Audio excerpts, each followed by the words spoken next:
नमस्कार दोस्तों, आप देख रहे हैं चौहान वीडियोज़ और आज की वीडियो में हम बात करेंगे इग्नू के स्टूडेंट्स को ऐसी 10 गलतियां जो बिल्कुल भी नहीं करनी चाहिए। उनसे उनकी इग्नू की डिग्री डिप्लोमा में इफ़ेक्ट होता है, गलत प्रभाव पड़ता है। तो ऐसा क्या 10 काम हैं जो आपको नहीं करने हैं, जिससे कि आप इग्नू के अंदर अपना कोर्स आसानी से पूरा कर पाएँ। तो आज की वीडियो काफ़ी इंपॉर्टेंट होने वाली है, तो आप इस वीडियो को पूरा ज़रूर देखें, अंत तक देखें। अगर आपने अभी तक चैनल को सब्सक्राइब नहीं किया है तो चैनल को सब्सक्राइब भी जरूर कीजिए। तो वीडियो की शुरुआत करते हैं। तो वीडियो की सीधा शुरुआत करते हैं और सबसे पहला है सब्जेक्ट आपको सही तरीके से लेना चाहिए। इसमें काफ़ी सारे स्टूडेंट गलती कर देते हैं और उसके बाद फिर उन सब्जेक्ट की वजह से उनकी ओवरऑल जो परसेंटेज होती है वो उसमें कमी आ जाती है और उनके डिवीज़न पे इफेक्ट पड़ जाता है। जो फर्स्ट डिवीज़न होना चाहिए था वो सेकंड डिवीज़न ही रह जाता है। आप कौन सा कोर्स ले रहे हैं और उसमें कौन से सब्जेक्ट ज़रूरी है, ये बीए, बीकॉम और बीएससी की डिग्री में काफ़ी ज़्यादा इम्पॉर्टेंट हो जाता है। ज़्यादातर स्टूडेंट जो इग्नू के अंदर आते हैं वो बीए, बीकॉम, बीएससी या फिर MA history, MA Hindi, MA के कोई कोर्स जो है वो बेसिकली करते हैं। उसमें आपको अपनी मर्ज़ी से चॉइस मिलती है कि आपको ये कोर्स सिलेक्ट कर सकते हैं और ये कोर्स नहीं, यानी कि ये सब्जेक्ट आप पढ़ सकते हैं और ये सब्जेक्ट नहीं। तो देखिए उसमें कि आपको कौन-सा सब्जेक्ट है जिसमें आप पढ़ने में कंफर्टेबल हैं और उसको ही लीजिए। इसलिए कॉमन प्रोस्पेक्टस आप एडमिशन लेने से पहले, अपना सब्जेक्ट सिलेक्ट करने से पहले और री रजिस्ट्रेशन करवाने से पहले कॉमन प्रोस्पेक्टस पढ़ लें। उसमें देख लें कि आपका जो कोर्स है उसमें कौन-कौन से सब्जेक्ट्स का ऑप्शन है और उनमें से वो सब्जेक्ट ही सिलेक्ट करें जो कि आपके अकॉर्डिंग आप अच्छी तरीके से कर पाएँगे और उसमें आपको बैक ना लगे आपकी और आपके अच्छे मार्क्स आएँ। तो पहला जो आपको पॉइंट ध्यान में रखना है वो ये कि आप अपने सब्जेक्ट एडमिशन लेते वक़्त और री रजिस्ट्रेशन लेते वक़्त ध्यान से चुनें। दूसरा जो बहुत इम्पोर्टेंट एस्पेक्ट है वो ये है कि आप अपना यूज़र नेम और पासवर्ड सँभाल कर रखें। काफ़ी सारे स्टूडेंट ऐसे हैं जो कमेंट सेक्शन में लगातार कमेंट करते हैं कि वो अपना यूज़र नेम भूल चुके हैं या पासवर्ड भूल चुके हैं। जब भी आप अपना नया एडमिशन लेते हैं इग्नू के अंदर, उस समय आप अपना यूज़र नेम बनाते हैं, अपना पासवर्ड बनाते हैं, उसको कभी भी ना भूलें, क्योंकि अगर आप उसको भूल जाते हैं तो काफ़ी सारे, जैसे आपको ऑनलाइन इग्नू की आईडी निकालनी है, आपको कोई फॉर्म फिलअप करना है या फिर आपको कोई और सुविधा चाहिए इग्नू के अंदर, तो उसमें आपका यूज़र नेम पासवर्ड बहुत ज़रूरी हो जाता है और उसको अगर आप भूल जाते हैं तो फिर आगे आपके लिए काफ़ी दिक्कत हो जाती है। आपको अगर रजिस्टर्ड ईमेल एड्रेस आपका याद नहीं है तो फिर उसमें फिर आपको निकालने में काफ़ी ज़्यादा दिक्कत हो जाती है। आपका जो यूज़र नेम पासवर्ड है, अगर आपने पहले एडमिशन लिया था और नहीं पता है, तो आपका जो रजिस्टर्ड ईमेल होता है उसमें भी इग्नू की तरफ से आपको यूज़र नेम और पासवर्ड आपका दिया जाता है, बताया जाता है। तो आप वहाँ पर भी सर्च कर सकते हैं कि आपका इग्नू का यूज़र नेम और पासवर्ड क्या था और उसके बाद उसको कभी भी ना भूलें। उसके बाद है अटेंड इंडक्शन प्रोग्राम। अपना जो इंडक्शन प्रोग्राम आपका होता है उसको अटेंड करना बिल्कुल भी मत भूलिए। बाकी जो कॉलेजेस होते हैं, रेगुलर कॉलेजेस होते हैं, रेगुलर यूनिवर्सिटीज़ होती हैं, वहाँ पर इंडक्शन मीटिंग जो होती है या फिर फर्स्ट डे जो होता है जिसमें आपको सब कुछ समझाया जाता है, वो चाहे इतना ज़्यादा इम्पोर्टेंट ना होता हो, क्योंकि उसमें आपको लगातार टीचर से इंटरेक्ट करने का मौका मिलता है, जहाँ पर आप बाद में भी अपनी जो प्रॉब्लम्स है वो पूछ सकते हैं। लेकिन इग्नू के अंदर ज़्यादातर ऐसा नहीं होता। जो एडमिशन लेते हैं इग्नू के अंदर, वो या तो जॉब कर रहे होते हैं या कोई और कोई पढ़ाई कर रहे होते हैं या कॉम्पिटिटिव एग्जाम की तैयारी कर रहे होते हैं। तो उनका रोजाना का इंटरेक्शन नहीं होता अपने टीचर्स के साथ और इग्नू एडमिनिस्ट्रेशन के साथ। तो इसलिए ज़रूरी है कि आप अपना इंडक्शन प्रोग्राम जो है उसको अटेंड करें। इंडक्शन प्रोग्राम के अंदर आपको सब कुछ बताया जाता है, असाइनमेंट कब निकलते हैं, कब एग्ज़ाम देना होता है, किस तरीके से आपको बाकी सुविधाएं इग्नू के अंदर मिलती हैं, आपको स्टडी मटेरियल कब मिलेगा, आपका स्टडी का शेड्यूल क्या होगा, आपका स्टडी सेंटर में आपको किस तरीके से क्या करना है, सारी जानकारी आपको मिलती है। कोई अगर आपको दिक्कत है, कोई आपको प्रॉब्लम है तो वो आप वहाँ पर पूछ भी सकते हैं। तो इसलिए अपना इंडक्शन मीटिंग बिल्कुल भी मिस मत कीजिए। नेक्स्ट जो प्रॉब्लम है वो काफ़ी कॉमन प्रॉब्लम है उन स्टूडेंट्स के लिए जो कि नया एडमिशन लेते हैं, क्योंकि वो इंतज़ार करते रहते हैं कि उनकी बुक्स आएंगी तब वो पढ़ना शुरू करेंगे। लेकिन इग्नू के अंदर ऐसा नहीं होता।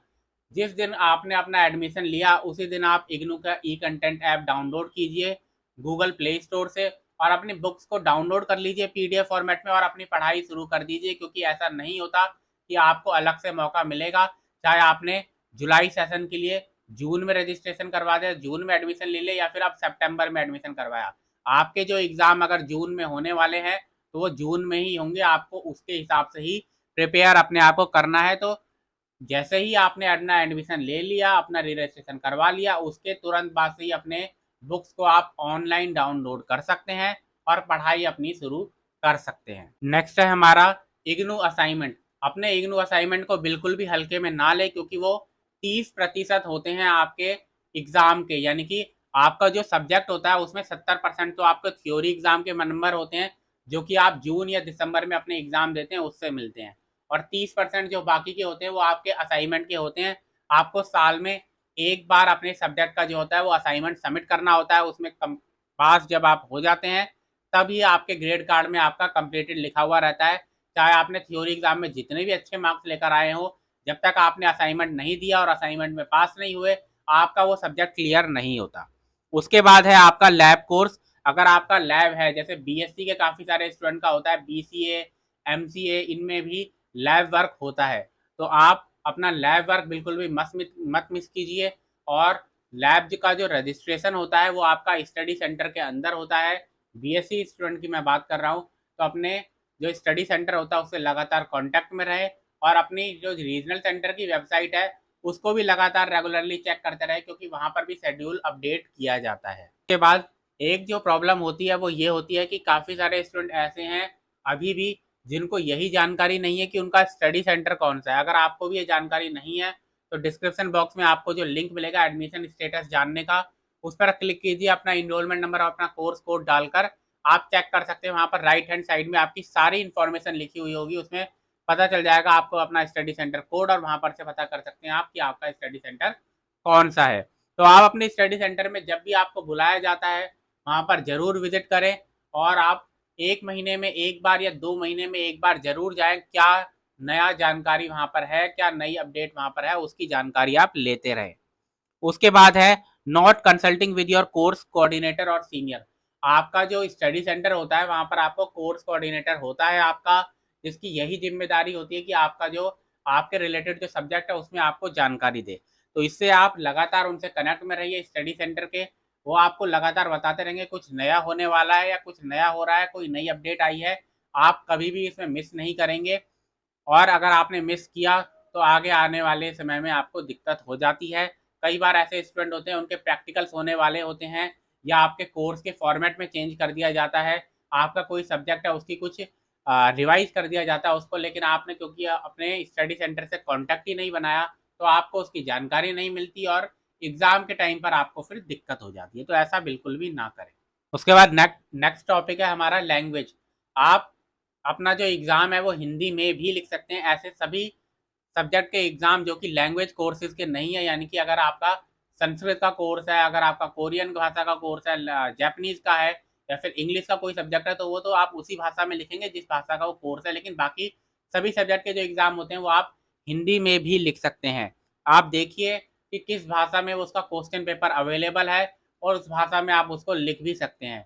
आप भाषा लिखने में गलती ना करें, ऐसा ना हो कि आपका सब्जेक्ट किसी और एग्ज़ाम का है और आपने कोई रीजनल लैंग्वेज लिख दी, जिससे कि आपका सब्जेक्ट जो है वो कैंसल हो जाए, आपका एग्ज़ाम में नंबर आपके ना चढ़ने। तो इसको ध्यान से देखें, और इसके बारे में भी जानकारी आपको होनी चाहिए। उसके बाद नॉट प्रिपेयरिंग फॉर एग्ज़ामिनेशन। काफ़ी सारे स्टूडेंट ऐसे होते हैं जो इस कन्फ्यूज़न में रहते हैं, इस भ्रम में रहते हैं कि उनको लगता है कि इग्नू के अंदर अगर एग्ज़ाम होने वाला है तो इग्नू के अंदर उन्होंने पढ़ाई तो कुछ करवाई नहीं, तो इसलिए क्या होगा कि एग्ज़ाम जो होगा वो बहुत आसान आएगा। लेकिन ऐसा नहीं होता। आपके जो एग्ज़ाम होते हैं उनको प्रिपेयर करना आपके लिए बहुत ज़रूरी है, क्योंकि एग्ज़ाम इतना आसान भी नहीं होता। आप प्रीवियस ईयर क्वेश्चन पेपर पिछले 3 साल के उनको प्रिपेयर कीजिए। उसके बाद जो आपके टेक्स्ट बुक क्वेश्चन होते हैं या समरी होती है उनको कम से कम तैयार कीजिए। अगर आप ऐसा करते हैं तो पासिंग मार्क्स आपको मिल जाएँगे। लेकिन अगर आपको अच्छे मार्क्स लेकर आने, 70% से ज़्यादा मार्क्स लेकर आने, फर्स्ट डिवीज़न लेकर आना है, तो उसके लिए आपको पूरी तैयारी करनी पड़ेगी, जिस तरीके से आप रेगुलर यूनिवर्सिटी में करते हैं। तो आज की वीडियो में इतना ही। वीडियो आपको